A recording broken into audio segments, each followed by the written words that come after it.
আসসালামু আলাইকুম প্রিয় শিক্ষার্থী বন্ধুরা, আশা করি সবাই ভালো আছো। এখন আমি তোমাদের সামনে হাজির হয়েছি পরিসংখ্যানের একটি অঙ্ক নিয়ে। অঙ্কটি হলো প্রচুরক নির্ণয়। কিভাবে প্রচুরক নির্ণয় করতে হয় সেটি এখন আমি তোমাদের দেখিয়ে দেব। দেখো, এরকম একটা সারণী থাকবে, এই সারণী থেকে আমাদের প্রচুরকটা নির্ণয় করতে হবে। দেখো, সারণী থেকে যদি আমরা প্রচুরক নির্ণয় করতে চাই তাহলে আমরা কি করব, এরকম একটা সারণী আমরা খাতাতে তৈরি করে নেব। দেখো, এখানে শ্রেণীব্যাপ্তি এবং গণসংখ্যা এই দুটো কলাম হবে, আর এইদিকে মূল শ্রেণী হবে 1, 2, 3, 4, 5, 6টা এবং দুটো অতিরিক্ত করতে হবে। তাহলে মোট কয়টা হবে? 8টা। দেখো, আমরা 8টা শ্রেণী করেছি, 1, 2, 3, 4, 5, 6, 7, 8, অর্থাৎ মূল শ্রেণী 6টা আর অতিরিক্ত হলো 2টো। এরপরে আমরা কি করব, এই শ্রেণী ব্যাপ্তিগুলো আমরা শ্রেণী ব্যাপ্তিতে বসিয়ে দেব। শ্রেণী ব্যাপ্তি কি আছে দেখো, 41 থেকে 50,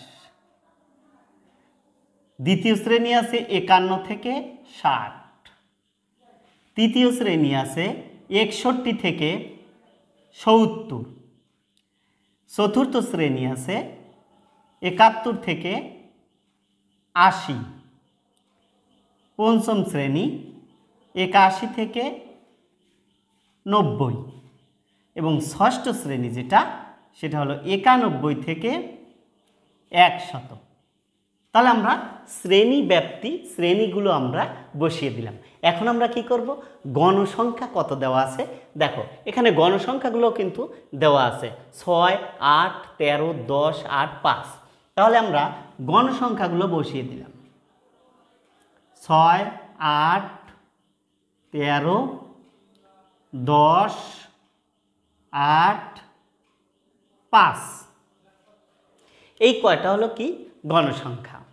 এখন দেখো, যেহেতু আমরা প্রচুরক নির্ণয় করব, প্রচুরক নির্ণয় করতে হলে প্রথমেই আমাদের প্রচুরক শ্রেণীটা নির্ণয় করতে হবে। অনেক সময় কিন্তু প্রচুরক শ্রেণী দুটো থাকে, অর্থাৎ আমরা প্রচুরক কাকে বলে, সর্বোচ্চ গণসংখ্যা যেখানে থাকে সেইটাই কিন্তু প্রচুরক। এজন্য প্রচুরক শ্রেণী অনেক সময় দুটো থাকে, অর্থাৎ একই সমান গণসংখ্যা দুই জায়গায় থাকে, তখন কিন্তু দুটো প্রচুরক বের করতে হবে। এখানে দেখো, আমাদের সর্বোচ্চ গণসংখ্যা আছে 13, তার মানে এইটাই হলো প্রচুরক শ্রেণী, অর্থাৎ 61 থেকে 70 এইটা হলো কি প্রচুরক শ্রেণী। এখন আমরা লিখব যে সুতরাং, বা এখানে আমরা লিখতে পারি যে এখানে সর্বোচ্চ গণসংখ্যা সর্বোচ্চ গণসংখ্যা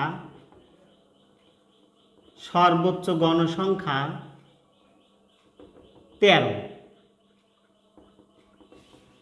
সুতরাং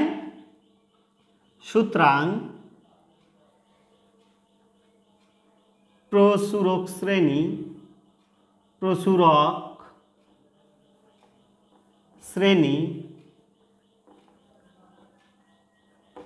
শ্রেণী হলো কত, 61 থেকে 70, 61 থেকে 70 এইটাই কিন্তু প্রচুরক শ্রেণী। এখানে প্রচুরক শ্রেণী একটাই আছে, কিছু কিছু জায়গায় কি থাকে, এই একই সমান গণসংখ্যা দুই জায়গায় থাকে, তখন প্রচুরক হবে দুটো, এবং দুটো প্রচুরকই কিন্তু বের করতে হবে। এখানে যেহেতু একটা প্রচুরক শ্রেণী আছে, সুতরাং আমরা একটা প্রচুরক বের করলেই হয়ে যাবে। তাহলে আমরা এবার লিখতে পারি প্রচুরকের সূত্র।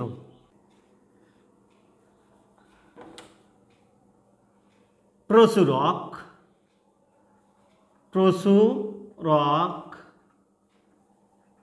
Equal L plus F1 divided F1 plus F2 গুণন H।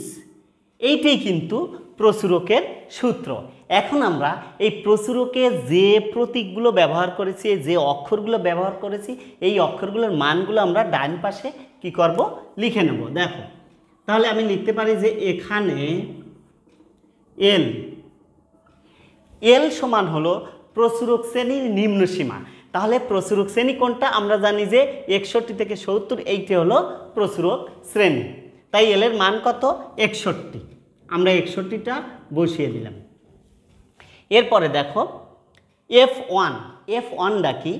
F1 হলো F1 ইকুয়াল এই প্রচুরক শ্রেণীর গণসংখ্যা থেকে উপরের গণসংখ্যাটা বাদ দিতে হবে। প্রচুরক শ্রেণীর গণসংখ্যা থেকে উপরের গণসংখ্যা বাদ দিতে হবে, অর্থাৎ 13 - 8 ইকুয়াল 5। এরপরে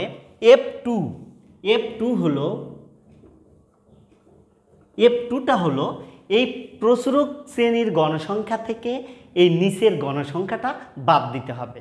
বাদ দিলে যেটা বের হবে সেইটাই হলো F2। তাহলে এই 13 থেকে আমরা 10 বাদ দিয়ে দেব, তাহলেই আমরা F2টা পেয়ে যাব। 10 ইকুয়াল আমরা পেলাম কত? 3।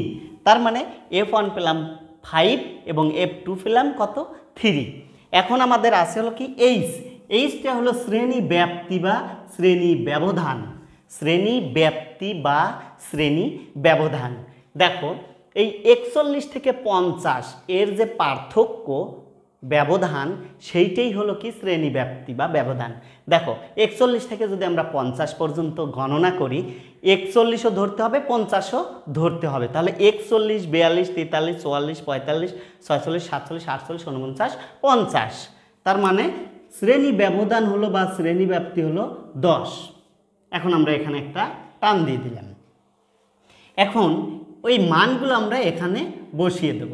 তাহলে এল এর মান হলো 61 প্লাস F1 আমরা পেয়েছি কত?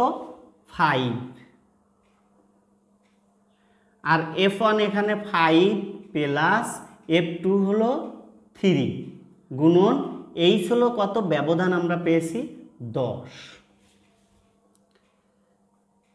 এখানে 61 থাকবে প্লাস 5 আর 10 গুণ করে দিলে আমাদের হবে হলো 5 × 10 = 50 ভাগ 5 আর 3 = 8। এখন যদি আমরা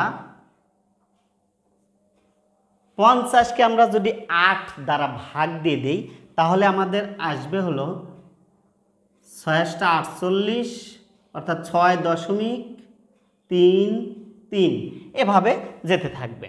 এরপরে অর্থাৎ আরও সংখ্যা কিন্তু দশমিক পর আসবে। আমরা দুটো সংখ্যা নিয়েছি। এখন আমরা কি করব? 61-র সাথে এই 6.33 যোগ দিয়ে দেব। যোগ যদি দেয়া যায় তাহলে আমাদের আসবে হলো 67.33। এইটাই কিন্তু আমাদের প্রচুরক বের হয়ে গেল। ঠিক আছে প্রিয় শিক্ষার্থী, তাহলে সারণী থেকে যদি প্রচুরক বের করতে বলে তাহলে আমরা এভাবেই বের করব। ঠিক আছে প্রিয় শিক্ষার্থী, আশা করি অঙ্কটি বুঝেছ। আবার দেখা হবে পরবর্তী ক্লাসে। সবাই ভালো থেকো, সুস্থ থেকো। আল্লাহ হাফেজ।